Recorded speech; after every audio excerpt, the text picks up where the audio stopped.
Hey everyone, welcome to Reset with Amber Lyon. This is the official podcast for reset.me, a website that connects you with natural medicines and therapies and inspirational people that will help you hit that reset button in life. And today we have a very special guest, Dr. Joe Tafur, who is an ayahuasca expert, also runs an ayahuasca center down in Peru. And today we're going to be talking all about ayahuasca and what kind of ailments this doctor has seen this medicine heal. Thank you so much, Joe, for joining us. Yeah, thank you for having me. So you're just fresh out of the Amazon. I'm Literally, pretty you just fresh. got back I to got the back States. like 3 weeks. Yeah, I went to Colombia for a couple weeks, and then I went to Miami for a week, and now I'm here. Yeah, not too long ago. And so you're a co-founder of an ayahuasca center Yeah. down in Peru. Correct. Yeah, I'm co-founder of Nihue Rao Centro Espiritual. Since 2011, we've been functioning. So we're in our fourth year of functioning. So my other partners, Ricardo Amaringo is the main partner, and he is a Shipibo shaman from the Amazon, and then Svita Mamek, who is a Canadian artist and also up-and-coming healer.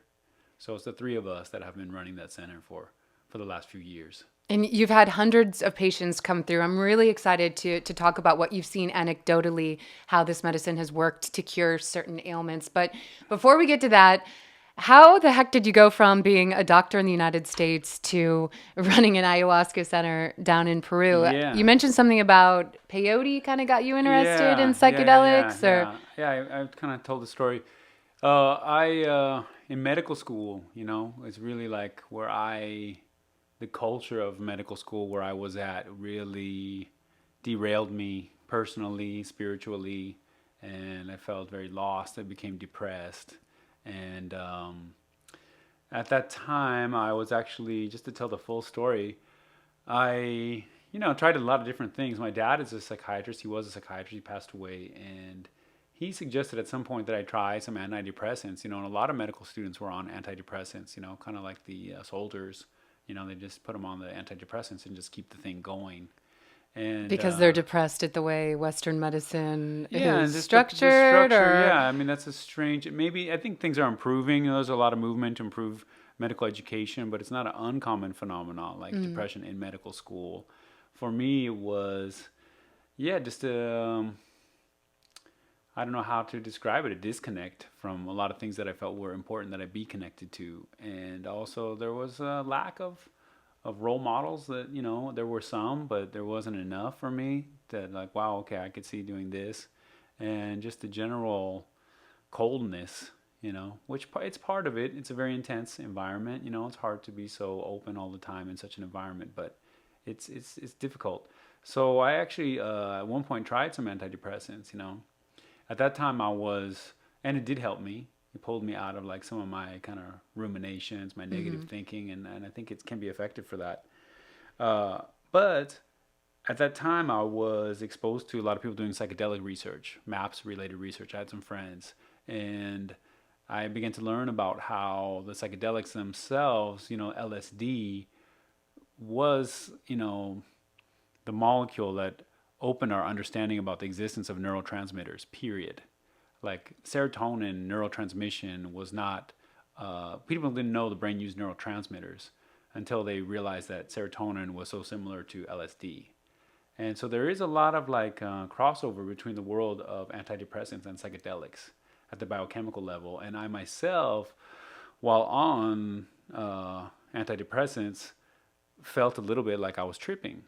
And I had the slightest feeling of like shrooms, and a tension in my jaw, like ecstasy or something. So I felt like I was already in the serotonin circuitry, that whole situation. I felt like I was already kind of bordering in doing something like that. And I never wanted to take antidepressants, I was ashamed and all that stuff. And I just realized, what? I'm from Arizona, there was an opportunity to do peyote in ceremony, in a spiritual ceremony. And so I want to go try that. And that one night at the Peyote church in Arizona reset me. That was the reset. That reset me. That reconnected me to everything that I wanted and needed to be connected to, that I had lost connection to. And I still had struggles after that, but that changed my course. Can And you take me so, back to that night? What happened? So you were at the Peyote Way of God Church, yeah, the Peyote that Way Church of God. Peyote Yeah, Way Church of God, right. which functions, a lot of people don't know, peyote is technically legal in 6 states in the US, so you can access it. And this is a well known church in Arizona. And you go, you're coming in kind of a broken person. What Yeah. was it about the peyote? What happened Yeah, so that this changed place you? is there's different, form. They're operating in the open. They're not indigenous, the individuals that are currently running the organization, and they have a separate thing, but they're out in the open and they have kind of earned the respect of the state authorities at this point. And they do a thing called spirit walk, where instead of being with a shaman in a group setting, you are encouraged to do it alone and in a very sacred setting in their land, very remote desert location. And they have a lot of experience with that, and so they don't have problems. And with peyote, it's a little different, I would say, than with ayahuasca as far as doing it alone, in your first experience. So for me, it was, I was very anxious. I had never done anything like that before. I'd done a little stuff, but peyote seemed like, whoa, that's stronger. I was scared. Especially to be knowing that you're going to be drinking it or eating it and then just let go into the desert by Yeah, yourself. but I I think went that with a would freak me friend. out. They encourage you to do it alone, but I went with my friend, Okay, who was that's how I would very, roll. Yeah. yeah, he's very experienced with a lot of other things, and so he, was there, and that helped. And what happened was, I drank you drink a tea they have, and I had a real tough time. Like, I was just feeling very uncomfortable in my body and my guts, and really regretting, like, wow, because I kind of jeopardized a little bit of my medical training because I decided to, like, I'm not going to show up for a few days. I'm going to do this, when I was supposed to be starting a surgery rotation. So that was a big deal in that setting, a really big deal, but, nothing happened. So I was anxious about the whole thing, and I thought, oh no, this is a big mistake. Now I've blown everything, what a waste. And then the effect came on. You have to fast on their property for one day before you do it, and you're out there really kind of meditating into a deep natural setting. And when the peyote came on, I just really felt the presence of another consciousness, that was kind of helping to calm my consciousness, and was able to completely silence my mind, from the constant, like, internal dialogue chatter that had overwhelmed me. And that was silenced. And I was in a peace, and then I was able to appreciate things again, and I was able to review my life in a more profound way, which was more about, like, instead of just what I'm thinking about all the time, it's like, what have I been doing? I'm okay with what I've been doing. You know what? But I hurt this person, kind of reckless, this girlfriend or this or that situation that, I was so into my own thing that I wasn't thinking about them, and trying to resolve and come clean and clear my mind up around that. And just coming to a place where I realized, wow, I could, this is what I say that really is like the pillars for me of spiritual healing, that there's a lot of paths to do that. It's just that, in the proper way, I think some of these plant medicines can help you to do that. I think there's a lot to be considered around that. But, finding self-love, finding forgiveness, finding gratitude, finding compassion. Like, that's what a lot of people need. And in the right setting, this spiritual healing can bring that into your life. And there's a lot of different ways, like I said, a lot of pathways. So that helped me to do that. And so I became friends with them, and I started bringing people there, and I was very fascinated. And my family's from Colombia, South America. And so I knew that there was ayahuasca in Colombia, yahe, they call it the yahe. And I knew that was out there. And my grandfather's best friend was a medical botanist that had spent a lot of time in the Amazon, and I was aware. So I had a growing, interest, like, okay, wow, I wonder what that's like. And so then I went, in 2007, and, had a lead through my friends and connections and all that stuff. And I just had a very profound experience, that was really, for me, was just so much about, like, discovering something that seemed so familiar to me, that myself as a Colombian-American born in Kansas and raised in Arizona, that I had a longing to connect to like South America, to the land, to some kind of indigenous component, of my being. And through my experience in ayahuasca, it opened that up for me, and also showed me a lot of other things. And so there were just experiences upon experiences that really just piqued my curiosity, and it just became something that I knew I was going to continue. At what point did you decide to open a center? We decided to open the center in 2010. Ricardo, who's the main shaman, it's his vision. He was an assistant shaman and had in his vision and goals that one day he wanted to have his own center. And then there just happened to be a window of time in which he was advised by a few people that maybe it was the right time for him to do that. And we all happened to be hanging out at the old center where we all met. And so there were a couple people there. Svita was there, her boyfriend, who is now her husband, and a few other people were involved. And Ricardo kind of like, ran it by a few of us and was like, hey, would you guys want to do it? And at that point, yeah, it seemed like it was very easy to make a move, because it was just putting a small amount of money down on a big property that turned out to be very cheap. So it wasn't a big commitment, and we thought there were going to be a lot of people involved and we'd take turns, but then people dropped out, and then it really became about the three of us. And then it's a really intense experience to open up Ayahuasca Center in the middle of the jungle. Yeah, I'm sure. I can only imagine the kind of struggles you've had or issues. Just, I mean, because you're working with such a powerful medicine that has a lot attached to it. And then also working in Peru. Yeah, true. And in your mind, I always ask our guests this because it is such a subjective question. But what is ayahuasca? As far as what you've learned, what do you think ayahuasca is? What is ayahuasca? Ayahuasca, so, I wrote a little article in the Iquitos Times, like just an overview, like there's different perspectives. Ayahuasca is many things to many people. What is it in the traditional, like, way that I train in and that I learn from that cultural perspective? From a doctor's perspective, it's a hallucinogenic tea, It's plants boiled together that have these properties, and so they say, oh, because of this biochemistry and that biochemistry, it opens up this visionary experience. In the tradition, like as I have come to know it, and then in my intimate like experiences with it, ayahuasca is a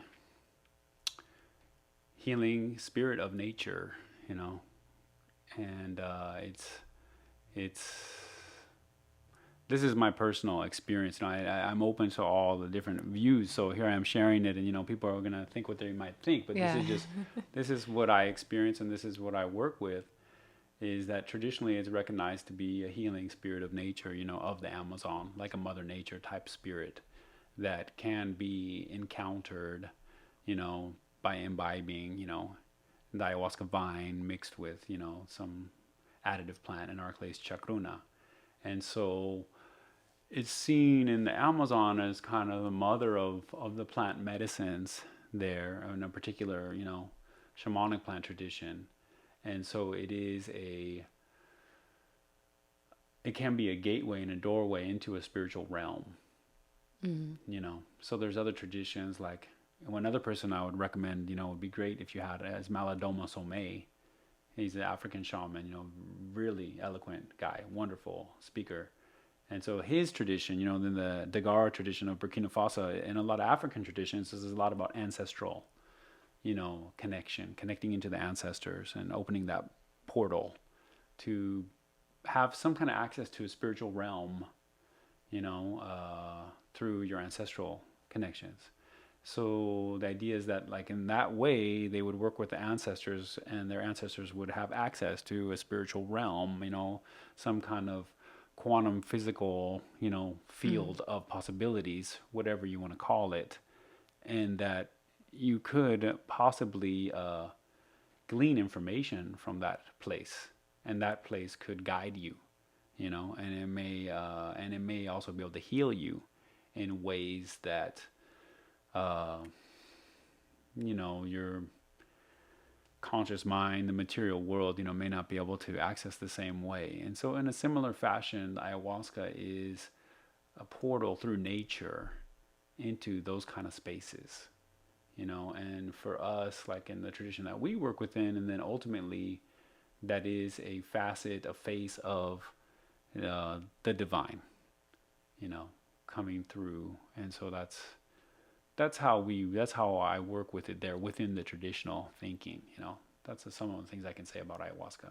And since you opened the center, you've seen hundreds of people come from all over the world for Yeah. healing with ayahuasca. You've mentioned before that a lot of these people are facing certain ailments that Western medicine has just failed to heal. Yeah. Can you explain some of those ailments Yeah. and why you think why it's effective? Right. Yeah. So then that's, I've been speaking about that in different settings, that as a doctor, who has experience here in family medicine and just general care of public health, and watching, what kinds of people get better, through the treatments that we have available, what kinds of people don't get better through the treatments we have available. When I say have available, I mean like by the insurance-based system, like there are other treatment options out there for people, but what are people getting through their employer? That's generally like what a lot of Psychedelics people, are definitely not they're not on those currently, lists. they're not on the list. Yeah, you try to get a Not- health savings account maybe and try to write it up correctly. So I, began trying to just to get an overview of who's coming down to our center, who's getting better, and then those people they're through word of mouth, they're inviting other people with similar problems, and just let's look at this family of problems. And they're, it's pretty wide ranging, but I would say that some of the prominent things that pique my interest are, first things related to emotional trauma and psychological trauma, in some cases sexual trauma, and then related generally to those three things, you see anxiety, depression, addiction, PTSD, some degree of autoimmune illness is caught up in that in some cases, some degree of psychosomatic illness, whether it's, that could be, things are not limited to that, but there's a psychosomatic component that may be a bigger part of certain people's experience with migraines and irritable bowel syndrome and chronic fatigue and fibromyalgia and those kind of problems, even some asthma, etc. It really points out the mind-body It's connection. a mind-body connection, and so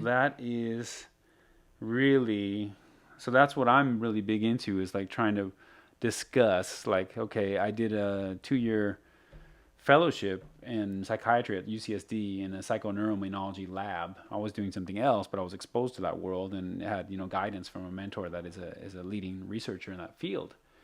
And there is this, what I'm putting forth is hey, you know what?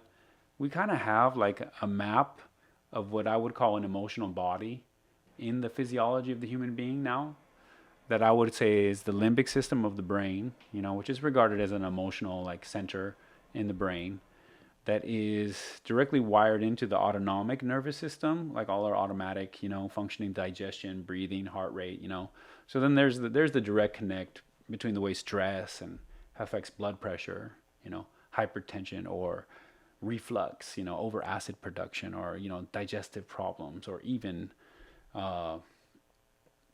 sexual problems, sweating problems, the list goes on and on. And then that system, both of those systems, the limbic system and the autonomic nervous system, are also in direct communication with the endocrine system, the hormone systems, the thyroid and the pituitary and hypothalamus and cortisol from the adrenal glands and, all these different things, the pancreas. So that hormone system, the sexual, hormones, people with menstrual problems, all that kind of stuff. And then you also have the immune system is actually totally directly in that network. So that's why psychoneuroimmunology is a field, but they also use psychoneuroendocrinology is also a field that really is kind of it's kind of the same thing actually. And what, in this chapter I was participating in with my mentor was a big part author of, was kind of about how, these certain things like we call neurotransmitters because we first discovered them in the brain and in the neurons. And then we have these hormones because we say, oh, they come from the endocrine glands. And then we say, oh, these things are from the immune system. So we call them cytokines or, inflammatory markers and stuff like that. But it turns out all the systems are actually using those molecules to communicate with each other. So it was kind of an arbitrary delineation of like, why is it we call it a hormone? Is it kind of it's kind of like a neurotransmitter too, and this is a cytokine. So then I'm saying we're observing a network that crosses like all these organ systems that has kind of dominated a lot of the thinking. And this system, this emotional body, I'm calling it the limbic system to the autonomics to the endocrine to the immune system, is a network that like is definitely linked to all these problems that I just described, and that. So it's really important to get in and purge that trauma and process the trauma, because if you carry it around bottled up inside of you, it's going to manifest itself as one of these illnesses. Yeah. Yeah, I think that's, I mean, that's definitely the idea. That is the concept. And that's the traditional concept that's held in like I think most of the traditional medicines, whether it's Ayurveda and the chakras and energy channels or Chinese meridian system, which are a big part of public healthcare in India and in China and are becoming a part of the system here. And so similarly in the the Shipibo tradition that I study in, yeah, there's blockages in the energies of the body, and those are related to the emotional body. And so I think that those problems that I just listed to you, like there's also a growing body of research that these are like neurolimbic dysfunctions, like because there's an emotional problem or there's some root that, at least part of it is like rooted in the limbic system. And so then the question is, how do you heal things that are like, let's say, are the result of pathologic imprint on the limbic system? During childhood, your limbic system was developing. You're trying to develop into a human being that is actually designed to develop into a community of love. And when that's not there, there's disturbances in the development of that system. Like childhood abuse or abuse, trauma. neglect, of all different kinds. And I always find that too, just journalistically with people I've interviewed who've been helped by these medicines, a common denominator for a lot of people who are facing addictions or had severe PTSD, anxiety, depression, was some type of childhood trauma that they just never dealt with. Right. And so then like from a medical perspective, to bring this into like like I say, like a public health issue, is that, okay, we're looking at like possibly like a limbic focused problem. Mm-hmm. And so that's why. And then as it turns out, like, how do you get at that in-depth psychology and how do you access that limbic system, this subconscious emotional part of ourselves? And it seems that, so there's a few different people who are talking about that. There's PTSD research say your approach has to get limbic, to really, so they're doing exposure therapy, and that seems to be like allowing people to have some kind of emotional resonance with somebody subconsciously to allow them to work through those blockages they have around some memory or some story, the embedded trauma. Or there's EMDR, the eye movement. I don't remember what it stands for exactly, but that's also looking like it's trying to get at that system. And then, psychotherapy to a degree is also doing a lot of subconscious work over a slower kind of time scale. And then you have the psychedelics, who are showing like a lot of activity in the limbic and the paralimbic regions. Ayahuasca among them has now been demonstrated that that's going on. And so you get into that region, and then, how do you work with that region? And then there's some people like Ken Wilber, integral psychology. He was pointing out through like some discussion of spiral dynamics and some other theories that, perhaps like tribal shamanic cultural technologies are actually more well suited to access that part of us, ritual dance and drumming and music. And, that's where people get into their grieving and their deep release, And where do we really have that in We don't. our society? I think that... Yeah, that's the big issue. And so that's the thing that, I bring up is that, we've kind of been focused with all of our success of materialistic science and all this stuff to kind of like, disregard, our roots, which in fact all of us are from tribal roots. Like every human being walking the earth is from, ancestry that definitely practice things like that are still practiced by certain tribal groups throughout the planet Earth, that are living closer to nature and are living closer to smaller communities. And so you see that kind of stuff. And so, yeah, and the Shipibos, they still have that, and so then those cultural technologies, things that like Maladomas people are practicing, whether it's sweat lodge or, all these different approaches, shamanic approaches that have been like disregarded as ignorant, backwards, that's not us, that's National Geographic, that's who knows, how could I relate to that, animal, etc. And it's that exact disregard that is leaving people very, very ill. And then Do you think this is in part responsible for why everything is so insane right now? Why we have this collective insanity? Because if you not only look at the fact of us cutting away our tribal roots, also just the lack of connection to nature. Yeah. I mean, there are some people who literally they spend their lives inside cement buildings. They walk on cement sidewalks to get home. I mean, they have no connection whatsoever. Yeah. To nature. Yeah, so you can imagine like putting a lion through an experience like that, and imagine the sympathy that people would feel, for one of the Earth's creatures to be stuck in that kind of environment, and how unhealthy that would be for them, and we have distanced ourselves so much, from that, and that's one of the things Maldomo Somé says, is like, as a traditional healer from his culture, observing this culture, he's like, well, you know what?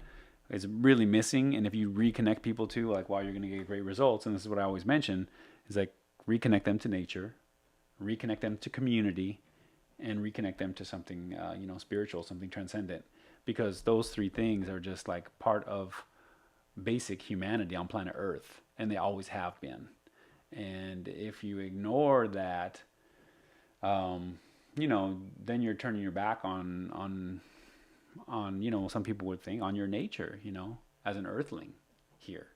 And so, yes, when you get people into nature, we used to take kids here at UCLA. UCLA Unicamp is all about taking kids from the inner city to camping, and just have a chance to breathe and relax and, decompress, so there's so many like things popping up around that, like earthing, they're saying that, if you step down barefoot on the earth, that you're designed for some kind of electromagnetic like interaction with the Earth's surface. Like I've been doing that lately, like literally walking around Santa Monica barefoot, right, just to re-grab that connection. Because one point I realized my feet hadn't actually touched the earth for months. Right. And I noticed a difference. It may just be placebo, but I do notice a difference in my energy level and also just in my mood overall when I just put my feet through that sand or through the grass. A bad side effect, though, is sometimes I'll have like tar balls and like pins stuck in the bottom of my foot. Yeah, but it's frowned works. upon. It's frowned upon. Yeah, But like and people are like, "What's that? Who's that hippie walking?" Luckily, it's accepted in Santa Monica. I don't know if it would be so accepted in Middle America, but it's frowned upon. But what isn't these days? You know what I mean? So exactly, and I don't want to have to buy an earthing mat, Right. which is what they're selling. These mats that connect to the earth. And then you put it like on your bed or in your house to try to get that energy. Yeah, pay. Exactly. I mean, you don't need that. Run Just some take your shoes electricity. off and walk outside, There's a Shipibo shaman, woman that we used to work for us, Olivia, that she doesn't wear shoes. Like she never wears shoes. She never ever wears shoes. And so like when you go to the airport, she doesn't wear shoes. When you go like waiting in line to buy your tickets, and you're like, oh no, what are they gonna say? But they never say anything. She's the ultra people, and everyone knows she doesn't wear shoes. Yeah, that's how I'm barefoot now. Yeah, you're barefoot Amber Lion, yeah. You show up, you're like, what? She's barefoot? I thought she was this like respectable journalist. She's walking around with no shoes on. But I do notice the difference. I think it's great. And I also agree with you, too, about the collective limbic system malfunction. We've just lost our ability, something I've noticed, too, just in investigations I've conducted, to purge this trauma.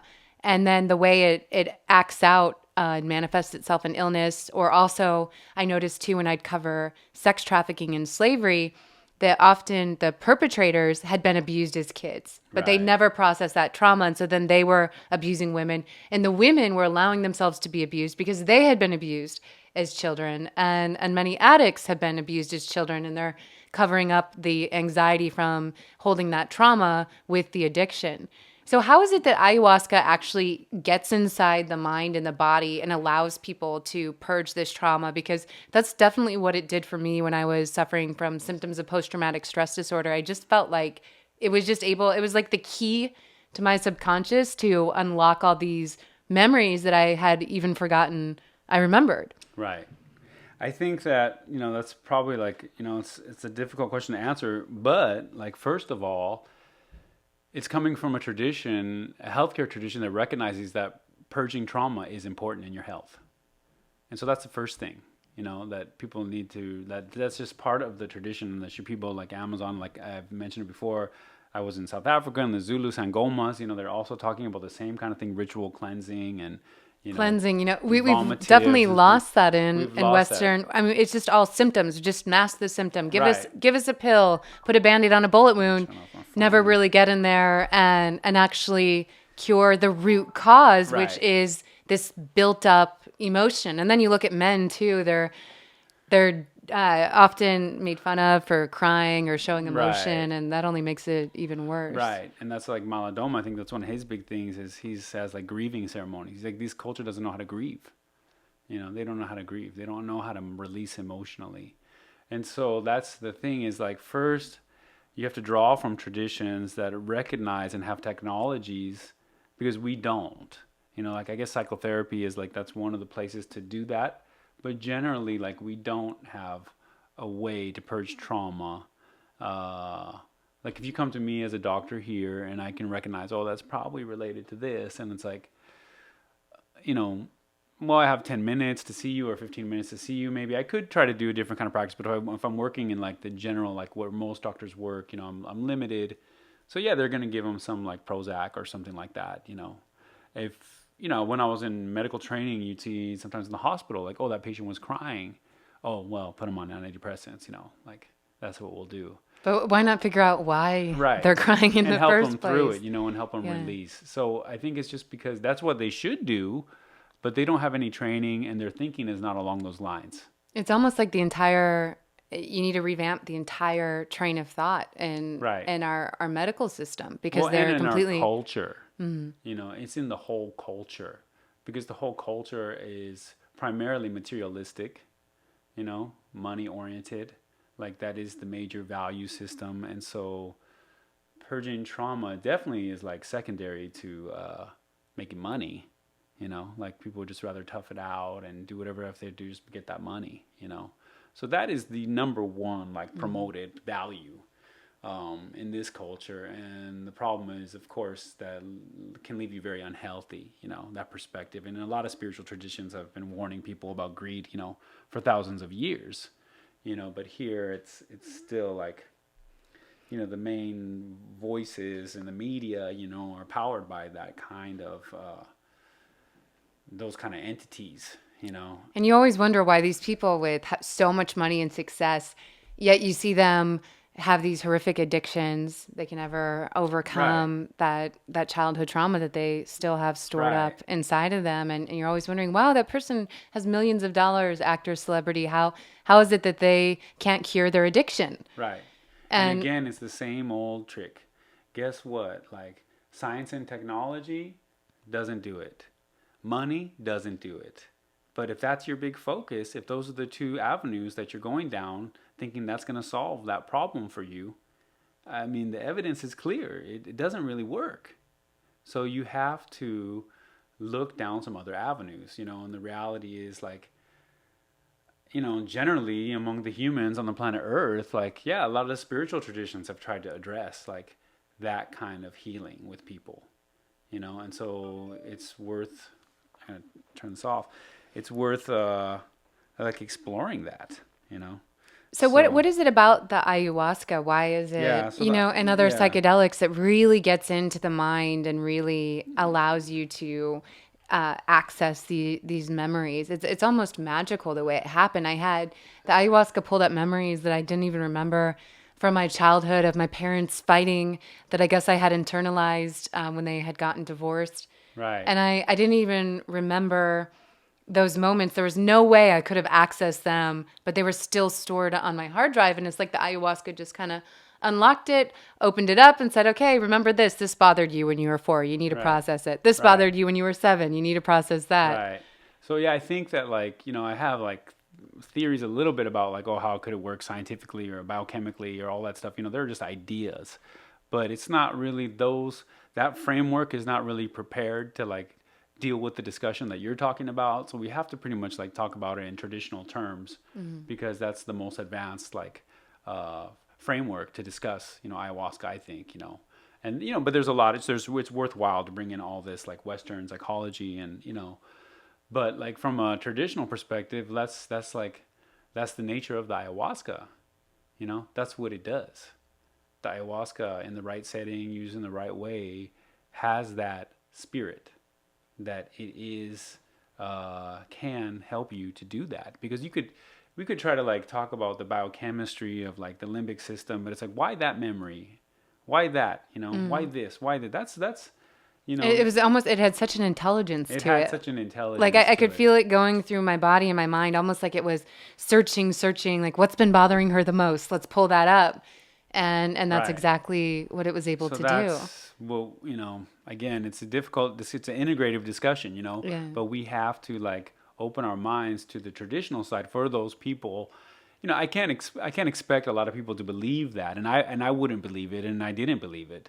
But I see so many people go through it at our center, most of them not believing it when they arrive, and then leaving with a different experience, that, the Western scientific model, whatever, is asking them to dismiss, So that's another big problem I have with like the Western scientific model is that you're supposed to lie. You're supposed to deny like your subjective experience, To me, that's so like empty, let's just like give me a break, I'm just trying to be honest about what happened to me, and if you want to hear me and you want to listen to me, okay, I'll listen to you, if you tell me this, you had this funny feeling, you had this, okay, let me hear, I have things like that happen to me. In fact, I think they happen to just about everybody, but you're not supposed to talk about it. So unless it's scientifically proven or which anecdotes, why not use anecdotes? They're so discounted in Western medicine, but especially if you look at something like ayahuasca, that's what convinced me to go down. As I just started reading story after story, even though there's not a lot of science there, of people saying they were helped, and I said, okay, I'm going to go give this a shot. Yeah, it's like I said, medicine heals. Medicine heals. So it's like that's what the shaman, one of the masters that I worked with before. I took somebody down there, a family member, had a big experience, and he's like, how do I explain this to Joe's dad, who's a psychiatrist? How do I explain this to Joe's dad? And he just said, you know what? He's like, we're down here, these shamans, we go to the doctor, we recognize like, oh, when what we know is not going to help, and we better go to the doctor, and when we see doctors doing good work, we respect that. It's like, we're just asking for that same respect, They want to talk about like, there's the study designs, double-blind, placebo-controlled, randomized trial, et cetera, is a drug study design. It's designed to study single-molecule pharmaceuticals. And so when that becomes the gold standard, then it becomes very difficult to build evidence that passes statistical significance, when you want to study Chinese medicine or acupuncture or, whatever, pranic healing or all these other things. Like all of a sudden, the design model, which is we're all evidence-based, we're evidence-based, but there's a lot of things that we use all the time that it was not, like when they're doing surgical like interventions and advances, they don't always run the placebo, you know what I mean? People do things because they figure it's going to work and they know what they're doing and they have experience and they explore. And when it works, then everyone says, okay, that worked. Somebody's life got saved and that still has some value, So it's like, if we help these people, but I don't have the placebo-controlled trial. Like, I'm not going to wait for that. And which in the case of psychedelics, you may be waiting forever because there's so much red tape, maps.org, and all these. But they're already doing it. Yeah. You know what I mean? They're already doing it. And what's happening? You know what I mean? They figured it out. Yeah, they went a single molecule route. So just let's do the MDMA. You know what I mean? Let's do psilocybin. So now we can do placebo-controlled trials. They took it. Did they not take it? And their patients are having like such strong responses that they're becoming advocates for their study. And like, let's say the veterans, for example, this huge body of suffering people are like smelling like this potential hope for them, and they're not going to wait, you know? And so they're going to push the politics. They're going to push it. It still happens. It still goes on. You know, in Washington, there was like a insurance company that didn't want to cover cochlear implants for deaf people. And that was the policy, and that was okayed by the legislation, you know, et cetera, et cetera.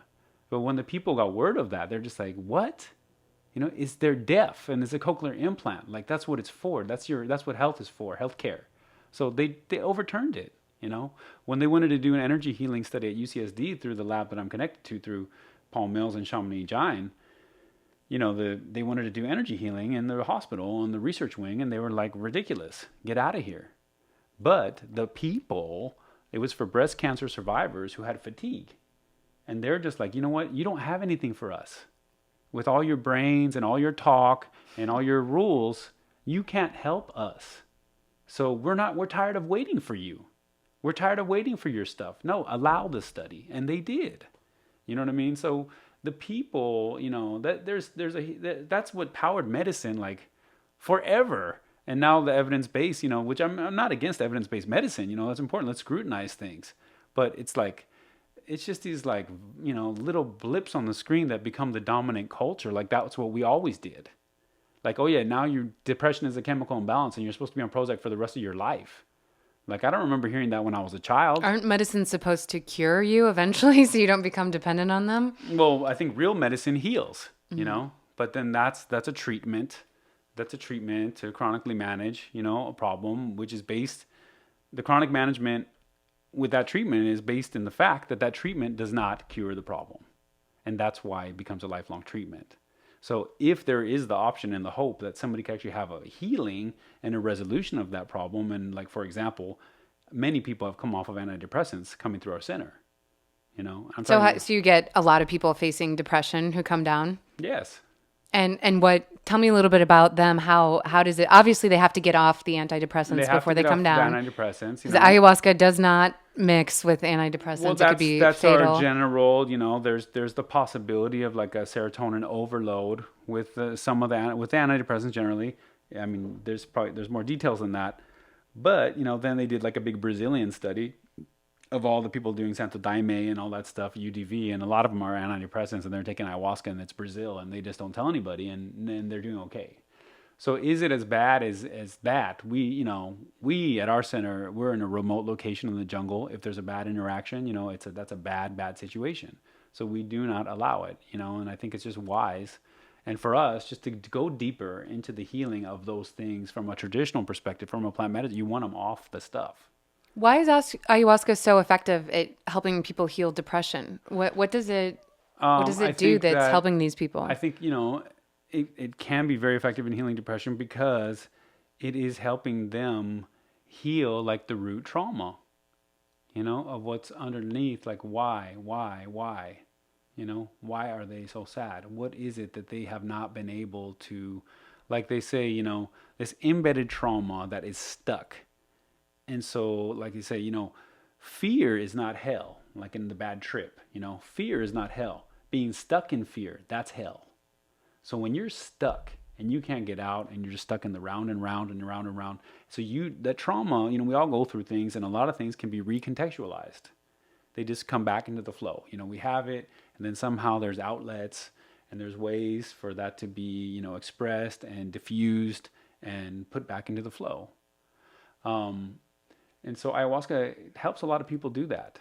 You know, for us, like we work in a facilitated environment. You know what I mean? So ayahuasca by itself, like I'm not a promoter of an ayahuasca cult, that ayahuasca is the answer to everything. I do not believe that at all. And I know a lot of ayahuasca shamans that spend decades doing ayahuasca and they still have a lot of problems. So it takes a lot more than that. But it is a tool within a context that can be very powerful. So for us, like people are in retreat, you know, in nature. They're in a healing community. They have a supportive relationships all around them, you know, and then they're also like getting this opportunity to have mystical experiences that many of them have never had. And so reconnecting to those elements helps them like recontextualize their trauma, you know.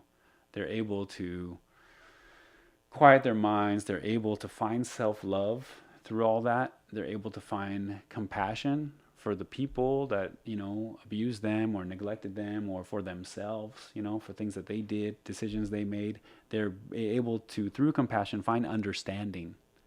Why? Like you said, this person got abused, and then they finally understand what the other person went through. They realize that this is this long cycle that wasn't necessarily so personal, and then they can find a way to clean and clear as much as that they can, and forgive and open their hearts again, and find a way to let love flow back into the situation. And then there's gratitude, that comes out of that. And I forget what my fourth thing that I'm into. But I've heard a lot of people, we've had people on this show and people I know who were abused as children, and they said that the ayahuasca showed them that maybe their father who had abused them was also abused. Yeah. And he was abused by his father, and it was just this long chain, and he was actually going to finally break that chain. Right. But the ayahuasca allowed him to finally have forgiveness. Right. Because he could really understand what was going on, which is so important. So that's one aspect of like the recontextualization. Now what becomes a very personal, like self-hating story is like part of this much larger like phenomena that you can flow into in both directions. Realize, oh my God, this isn't just about me. This is this whole other story. And then the ayahuasca like does have this very interesting like aspect that it can help like purge some of all or most or a lot of the negative like feelings, emotions, energies that are being carried, with that. So then like some relief from that experience. Mm-hmm. So then with some relief and with some recontextualization, then now you have a little breathing room, to consider forgiveness. And then forgiveness that you can feel like, the big thing with forgiveness is, all these like mental concepts, like again, we have to bring the emotional body into it if we want people to really feel a shift. So it's like, you can say you forgive somebody, but until you feel it in your heart, you have not. And so you're still carrying around that anger, which is then maybe causing you to be depressed or not happy. And if you don't have any pathway into your heart to feel that kind of thing, then you're not going to feel it. And so like this can help you find a way to that like deep part of your emotional body, your heart, all that stuff.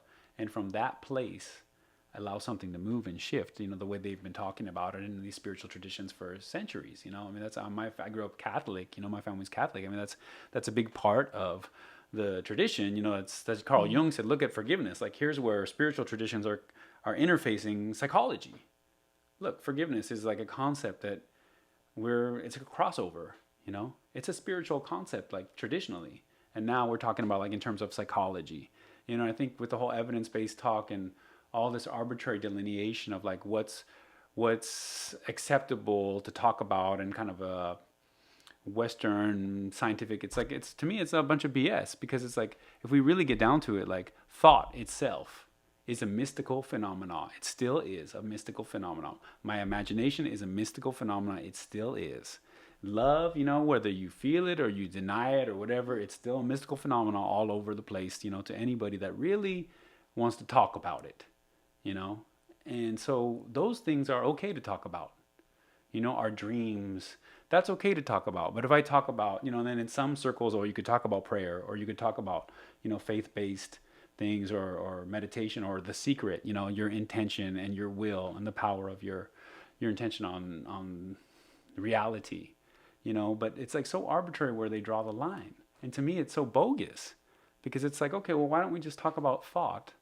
Why don't we just sit here and scientific mentalize about that? And then where are we? We're in a dead end. It's the same argument like the near-death experience. You have one, they keep putting articles out like somebody does, like near-death experience, that's just the brain powering down, like now we have the proof that when it powers down like a computer in the blip, you see your life flash before your eyes, or you see the light, and it's totally baseless. Like their discussion is as strong as the other person telling their story. But they try to make it sound like where they're coming from is like more valid, even though it's such a loose argument, It's an imagination. It's somebody's imagination. So I just feel like there's a lot of that. There's a lot of like, you know, that's an unsophisticated like discussion, you know, which is, I think that's what's really cool, you know, to hear from some of these, like, you know, I just went to this satsang with this Indian guru, you know, and hearing his like reflections on some of people's questions that, you know, there's already been explorations about these matters. And I think it's important to bring like those elements into being. And so if somebody has a mystical experience, you know, in our center in ayahuasca, and somebody else says, "Oh, that doesn't mean anything," you know, they just heard the story and they poo-poo it. You know, it's like Alex Gray, the visionary artist, says. I saw in a video. He says, you know, you have to respect the nihilistic perspective, because that person has not had a mystical experience, and so you have to respect it. And I do respect it, you know, but I'm just saying, all I'm doing is asking them to respect my experience. And once you have a mystical experience, especially like on ayahuasca, it's very hard to go back Very to the hard to go old back. train of thought, which is me journalistically. That's why I decided I wanted to cover these Right. medicines from now on, because it was so fascinating and so life-changing for me. Right. And you always tell a really interesting story about a 32-year-old woman who went down to your center who was Yeah. having bodily pain and emotional issues, and she could never really figure out what was causing that. But the ayahuasca was able to show her some repressed memories that she didn't Yeah. even remember she remembered. Could you tell us a little bit about her story? Yeah, so she knew that she had been through some emotional abuse and neglect and even some physical abuse, I think, to some degree. But she was not aware that that she had been molested, you know, by a family member. And all that came to light, you know, to her, and, you know, back to the whole mystical thing. You know, a few of the shamans had seen that already in her, and, you know, decided not to tell her, because they just it's so much easier for her to see that for herself, and it just began to resonate with her. And, you know, a lot of people see, you know, to be honest, there's a number of people who see things like that still, it still needs to be interpreted and understood. Sometimes it's another kind of energy, you know, that comes to their mind that way. So it's not always like a slam dunk, and people need to be careful about that, you know, because they see this and then they want to confront their family member. But, you know, it takes some time. But in her case, it really did resonate, and it began to like flesh out the story. And then, you know, as she went through a longer process and really examined the situation, examined like her, where she grew up, and spoke to her mom, etc., and it all began to add up, you know. And then when she came back, her journey was about forgiving this family member, you know. And that was a whole, again, we get into like, how do you access that part of yourself? And just like film and media and all that stuff, like, you know, we live through stories. And so like to reorganize memories, you know what I mean? Sometimes a song helps us to reorganize our memories. Sometimes a story does, you know, that people have these big shifts, you know, art, that's what art is doing for a lot of people. And so through the dreamscape, you know, through the visionary landscape, which some people will say is a spiritual arena. Somebody else might say, oh, that's just a dreamscape, a visionary scape. Okay, whatever, you know, whatever. But interact with that place. Move things around in that place and see where you come out at the other side. So what she ended up doing was going through a lot of dialogues with this family member and negotiating with this family member the forgiveness that she wanted to offer, you know, and the requirements that were going to come with that, and finally came to that resolution with that individual and was released, and that was verified in her visionary experience. You know? And she was able to heal. You had mentioned she had been overweight. She'd Yeah. had knee problems. Yeah. She was about to get surgery on her knee. Yeah. All the Yeah, symptoms she was- of carrying around this trauma she Right. hadn't processed. Exactly. And So in Western medicine, I mean, would it they have wanna even been put- able to you treat know, her? Right. Well, I mean, we see like the end points that people are being guided towards, you know, whether it's gastric bypass, you know, or, you know, chronic antidepressant use, or chronic pain medication use. You know, it's not that everybody's doing that. You know, a lot of doctors are very conscious, and a lot of people are integrative and alternative, but there's, you know, there's a lot of momentum down those. It's becoming a big problem, you know, how many people are on chronic pain meds and stuff, that, you know, there are, you know, physical ailments and things like that, but there's also like cultural, you know, situations that, you know, people are overlooking. That documentary American Addict, They said 70% of the world's prescription pain drugs are consumed in the United States. I'm not surprised. I spent many years Yeah. covering it, and the latest negative side effect is now some babies are being born addicted to these prescription pain pills. I was in a NICU in East Tennessee, and literally standing there as they brought a baby out who'd just been born, and the baby was dependent on these opioid prescription painkillers because her mother couldn't get off them because they're highly addictive. And so I sat there watching this baby being given morphine because it was going through withdrawal. And that's when I just put my hands on my head and said, what the hell is happening in this Right. country? It's just, we've gone insane. Well, if it was a cocaine cartel, they'd be making a big deal about it. But when you have the United States of America on 70% of the world's prescription drugs, pain drugs that are addictive, and you're doing it through the insurance system, that's pretty suspect behavior. How could you really feel good about your company if that's what you're contributing to? Yeah, okay, I could see helping out the people with pain, but just like letting it flow into these communities and seeing these babies born like that. Like, And when I'd go out with the DEA and we'd go out on drug busts, and slowly it became that the drugs that we were busting people for were no longer crack cocaine and heroin. It was oxycodone and Right. OxyContin and which Xanax. which are produced here in the United States. And it You know just, what I mean? it really is unbelievable. And I think another problem too we're facing definitely is obesity, lack of healthy diet. Do people come down to your center to treat eating disorders, or could you we've explain had to us, like, We've had some anecdotally? experience with people. We definitely had some people lose weight, like coming through and kind of going through a shift and having an easier time with like what would be emotional eating, and Because I think that's what a lot of eating is for That's many what it is. people. I mean, It's just trying to cover up. You have that trauma and it's angry Yeah. and building up, and you just try to cover up that anxiety with it's food so or. easy and it's so accessible, here, and it's everywhere. I mean, like if you're out in the middle of the jungle, yeah, it's not so easy to just get a cheeseburger because it's gonna feel good. But here, it's like, man, you're fighting getting that cheeseburger sometimes. It's everywhere. So there's that. There's also like the anorexia, the bulimia stuff that we've had. People go through a lot of healing around that. That's definitely a big issue. Because that's also just a symptom of carrying around trauma. Symptom, that's compounded by cultural, pressures, that are focused on those things. So that's another one. And so that's the thing, I think that that's still the issue, that we get back to the same thing over and over and over again. Is okay, we can try to stop the drug companies and we can try to stop the cocaine cartels and whatever, Afghanistan heroin. But why do Americans need so many drugs? Why do Americans need so many drugs? And we're just kind of like out of touch. We've been so isolated from the rest of the world, that people don't realize, that's this idea of like, okay, when I get older, I'm going to be on this trajectory to be on 15 medications. Like that's what old age is about. And that's why I need my Medicare so bad, because it's going to cost $30,000 a month, just for me to live.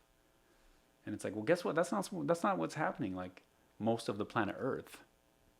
And I think that's why there has been such ayahuasca has become such a phenomenon. So many people are searching for healing and Right. searching for help because they've been let down in so many ways, including myself. That's why after watching these babies being injected with morphine because they were addicted to prescription pain pills, also watching a woman actually shoot up a Xanax in front of me like you would heroin, I couldn't go near them. Yeah. And so that's why ayahuasca appealed to me. And I think ayahuasca appeals to so many other people because they have lost hope and they're desperate.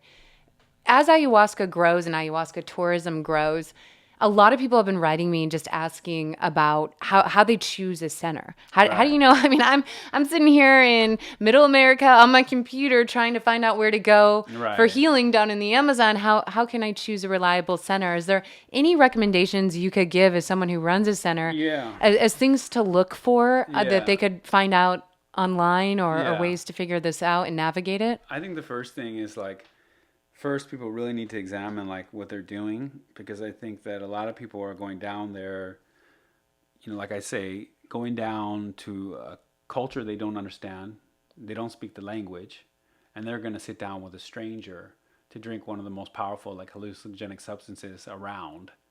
and then see what happens after that. And, hopefully they don't get raped or mugged or, who knows what, or just, taken for a ride. And the thing is, you wouldn't do that in your own country. You wouldn't do those things that I just said. So to think that you would do that over there is like so confusing. And the Peruvian legal system is kind of like, And I think it's just a symptom of that desperation. It's a symptom of They're the just desperation. so desperate. So people have to, just as they do like in medicine, you have to like be more careful with your doctors, with the healthcare system. It's not enough. So first step, like in acknowledging, like getting in touch with traditional medicine, like medicine that is more sustainable, for our society, is like personal responsibility. That you don't get to just fast food it. That's not good enough. That's not good enough to go to Peru. So if that's what you want to do and you just want to flip the thing and get the app and have them tell you where to go, my advice is do not go. Next, like ideally you have a personal recommendation. You get a chance to talk to somebody that has been there, that has gone through it, and that's ideal. Then there is a growing body of different kinds of advisory sites. iAdvisor, is one that's starting up that, I don't know that much about it, but I know friends that are into it, that you can, the way to, trying to do that in a way, in a changing, like technological situation, like for instance, TripAdvisor, which a lot of people use, was the number one site on TripAdvisor for a long time, was a site that was having a lot of problems, Yeah, and I noticed that too. And that's something also to be wary of on some of these advice and review sites, is that people who run these centers can get on there and just change Right. the email address and make 12 positive reviews. And that's what happened at my first center I went to. And unfortunately, what the reviews that had been removed were the allegations that this shaman had actually raped people. Right. Which I've since read, and now they have more and more credibility to them as I've started to connect the dots. And he also behaved poorly with me and other people in my group. So we relied on that review site, and it Right. just was. And that's the thing, because all those sites right now are just kind of like, it's just technology and our over reliance on like the internet, et cetera, et cetera. Like getting lost following your Google Maps and stuff. It's just, the map is not the territory. And so you have to be very careful. And marketing, campaigns and stuff are just, that's the most well-studied science, in the United States of America. And so you got to be very wary. So I think you just really have to slow down and be careful and do your homework. And there are, iAdvisor is one place that's trying to do it. There's another group, Botanical Stewardship Council, is trying to develop a framework. We had Joshua Wickerham, who runs that on the he's trying show. to do Yeah, that. he's And, terrific. people, he's terrific. And it's difficult to do. And it's like if you're in the Amazon in Peru, like, it's very difficult to monitor like these remote locations. And so then it's really about like strengthening, I guess, this side of the network and trying to prepare people well, that they don't just commit in desperation for something like this. That is a big mistake. So don't just buy the ticket and go. No, 'cause I just Stop have and to do go. the Yeah, research. stop and do the research. That's one thing I can say. I don't. Who do I work with and refer to? There's a lot of people that I think are doing good work down there. Like we have our center. We're a Shipibo tradition center, so yeah, we have relationships with Temple of the Way of Light. We have relationships with Ayahuasca Foundation, and there's other centers too that I think are doing positive stuff, and there's new centers that are really pushing. And so, the internet, forums is one way to go. That's one way we can report on it and try to find out. I don't know what the answer is exactly. And we have an ayahuasca forum on reset.me just for that. Yeah. Just go in, ask your questions. Hopefully the community can ask you or answer them for you. Maybe Right. someone could give a recommendation. And if you get several recommendations for the same center from several people, maybe that's something you want to check out. Right. And like maybe starting to identify like what are the issues. Like first, yes, there's been, sexual abuse, so like really prepare yourself like to investigate that possibility. Like, that's out there. Has there ever been any allegations of sexual abuse over there? How have they addressed it? How have they dealt with it? Neglect, negligence, what I mean? These centers where people are drinking ayahuasca and they're abandoning them, they're letting them do whatever, find out what happened in the morning. Like, was that, is there any evidence that that's going on? Or just, BSing people and not even like, giving them real ayahuasca or giving them something that's dangerous. So You those say are when the you kinds first of things that we need to start like exposing. And when you say when you first took peyote, you brought a friend with you, just to make sure you weren't doing it alone. Do you Yeah, recommend people bring someone they know down with them if it's possible, I just would to say, maybe yeah, sit with them or? sure. That makes a lot of sense to me. I went with somebody the first time because my family's from Colombia. I mean, we're out there. I'm watching my back. I'm in the middle of the Amazon, so it's like down there they don't advise the. My cousins don't get advised to travel alone in those regions. No, they do not. The local girls, they all know that the shamans are like that. You don't have to tell them. Be careful with the shaman. Oh, they might be tricky with you. They might try to pull a little fast one. You know how guys are. You know, everybody knows that down there. So it's like that's what should be discussed out in the open. And so it's the same thing with like, everyone wants to push like some new thing, like, okay, the cult of ayahuasca and it's the savior and all this stuff. But it's like, okay, if we're going to be responsible, if we want it to stick, let's go ahead and pull out the dirty laundry up front. Like, let's tell everybody what do you need to watch out for, it's not enough just to, it's a real deep, I meet so many people here that, it's here that I think doing it in this setting and in this culture, there's a lot of real positive situations and there's problems too, a lot. Down there, the tradition, is coming from a lot of mixed up things, and so it's not all flowers at all, and so people need to really like open their eyes to that. And that's how everything is, and that's how medicine is. And so it doesn't have to be all love and light all the time. Deep healing is not just about that. And so we want to bring that in, but that takes a lot of responsibility to do that right.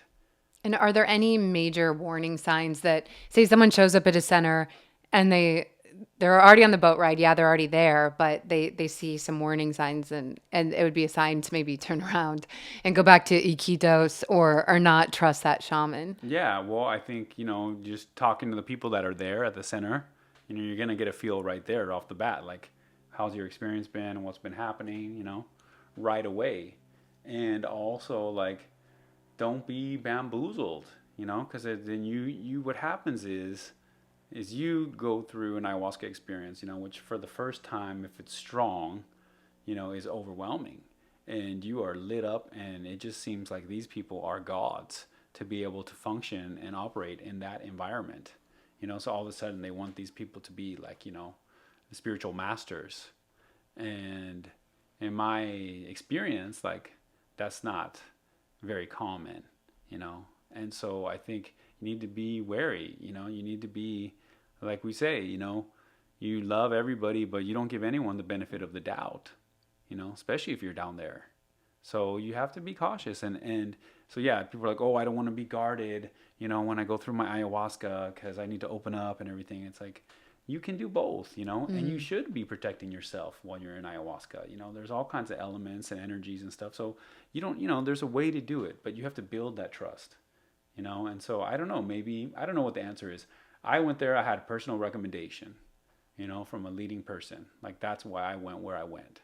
And you were smart because I did not have a personal recommendation. Yeah. And I just picked a place based on the glowing reviews on TripAdvisor. Right. And then later found out that the majority of those reviews had come from one IP address. Right. And that the negative reviews had been removed. And so it was really And upsetting. But I think I was supposed to see it journalistically. Sure. So that I know to give warnings like this. So I completely understand why I was led down that path. I think it's very important, like in our, like, the difference is, like, in Peru, like in these countries where, so many other issues are around, like, there is a much less naivete, where here in America, it's kind of like, it's encouraged, to be naive. And that's like how a lot of our government functions, and this, your issues that you encountered in journalism and, the whatever blowback, that you get. It's like here, people are encouraged, but it's like, you really got to think about, like, taking good care of yourself, taking good care of your family, like, who are these people? You don't know them. You need to, like, develop trust, understand, be careful, like those simple concepts, sticking to those concepts, because people get, like, in a self-righteousness in their kind of, like, new age, experience, that, oh my God, I have such a good feeling about this, and I know, and I know, and I know. It's like, okay, have a good feeling, good, but still be wise. Be careful, yeah. And something that's exciting is we're seeing ayahuasca spread its tentacles all around the world outside of Peru. So people are able to access this medicine without necessarily heading down there. Some courts have ruled in favor of churches in the United States that are using ayahuasca as a sacrament for religious purposes. How have you seen ayahuasca spread from the jungle into the US, and are you hopeful that eventually it will be legalized? Because the courts keep ruling in the favor of all these churches. So you're wondering, okay, well, when is it going to be Right. legalized? Although ayahuasca itself isn't written into the law, but the DMT inside the ayahuasca is Schedule 1, Right. which is even more silly because we have DMT in our bodies and profusely in nature. So it's like Right. saying that you are illegal just by your own existence. Yeah, But exactly. to make a long question short, how have you seen it spread through the U.S., and are you hopeful it will be Yeah. legalized? What's the time frame on that? Well, there's two things. Like first, I want to say that I still think like experiences in the Amazon, it's improving all the time, and I think it's really beneficial for people to go and see it, in this traditional place.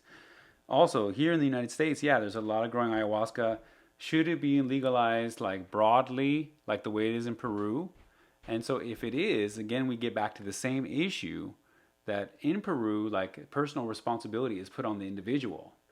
So if you go drink ayahuasca in Peru with some fool and get into a big mess, that's your fault. And so because that's not the way things operate here, it's a little trickier, Yeah. So then right now, because there's so, there people would be looking for whatever. I mean, very sadly, someone just died, I guess, here in California on ayahuasca, right? There was a report of a kid that drowned in, I think, Shasta Lake, like last weekend or something like that. And that's and then they're saying that this was a negligent situation. And so it's like my brother studied law and we were talking about it. And it's like, okay, well, if he has religious right to use it, but like, okay, but there was negligence. Like, they didn't take care of him or whatever. So they should be charged. So as long as like there's controls in place or some kind of something, because I think it is a delicate matter. There's some traditional shamans down there that feel like it shouldn't be, just let loose because some spaces are opened up and there's a lot of like people that maybe like have learned and trained in a weekend workshop and they're not really like prepared perhaps to facilitate and help somebody through an experience like that, and people could come out having a lot of problems. So those kind of things need to be addressed. They need to be discussed because why? Because they make a bad name for ayahuasca. Mm-hmm. So for the people that are trying to do it right and trying to be very careful, and then the people that are doing willy nilly, it's like there's room for that. So should it be fully legalized? For me, I would say yes, but I'm in the favor of legalization of a lot of things because I believe in a lot of personal responsibility of the individual, so I think yes. Right now, I think the reality is, yeah, it's going to be through the religious route, and so that's like through the example set by UDV and Santo Daime, people are doing things like that from Brazilian churches, and now the formation of other churches, that are going to look for religious protection, and I think that could happen very soon. I mean, it's already happened. So when, how widespread could it be? I don't know, and what is going to be the response? There's different attitudes. I was in Miami. It's like it's a Latin vibe over there, and there's a lot more tolerance, of that kind of thing, a lot more respect and understanding of the tradition. LA, I think it's a big scene. There's a lot of, it seems like it's happening all over the place, but like all the big cities, there's a lot of ayahuasca going on, Except Middle America. Middle America, which is always, it's what it is. Yeah. There's not as many international flights coming in and out of there, it's like, it's, But there's some listeners to this show that are waking up to it. yeah, And, so eventually it's spreading. it'll make it there. It'll make Yeah, it there. for sure. It'll make The way it it's there. spreading So now. I think it's spreading, but I think again, people need to be careful, and find the right, healer for them and the right ceremony for them, and yeah, I am in favor of like people seeking religious protection because that is the available pathway towards, if I wanted to practice ayahuasca shamanism here in the United States, for sure I would be connected to a church, and I would, just like my friends at the Peyote Way, they have been through, a much more closed-minded history. Like this is a new era. They've been busted many times by the DEA. I don't know how many of them have been to jail, but they have gone through it, and so now they're like trying to do everything above board, and they are a genuine spiritual organization. It's a fact. more spiritual than many other organizations that claim to be spiritual. So I would want to be part of a spiritual organization, and could it be like FDA, could it go down that route, like medical marijuana? It seems like just a really long road, to go down. Maybe one day it will. And maybe, I think things are faster now. I think it's faster nowadays. Like, especially because it's a plant. Right. It's like, this is Mother Nature. You're telling me a plant is illegal. Well, and it's growing. It's growing in Hawaii now, and it's Yeah. growing in Florida, So now it's a native plant. So it's like you don't have to import it anymore. You don't have to, so it's like, it's back to that same thing, marijuana's in the same boat. Like how can you make a plant illegal? So whatever, that's already broken down. So I think the culture has shifted dramatically. And a lot of that has to do with that the elders of our society now are the people that went through the 60s, and they are not being controlled and limited by their elders coming out of the 50s and the 40s and all that kind of stuff. And they have a totally different experience, So now, like Colorado, Washington, now, this debate, when is it going to, oh my God, it's going to go on forever. And now it's legal. Like not medical marijuana, but fully legal. So I think in this society, like things are happening so fast nowadays that, it could go viral or something like that. But it's still a ways off because people are much less experienced with it. Marijuana, the whole country, has been exposed. People have been smoking marijuana here for decades and decades, or forever, I guess. I don't know how long. But ayahuasca is real new on the scene. So now people have experience with psychedelics, for a few decades. So there's that part of it. There was a lot of recklessness, on top of whatever like regime was trying to stop the opening of consciousness of the society. There was a lot of reckless behavior. There were people that got screwed up.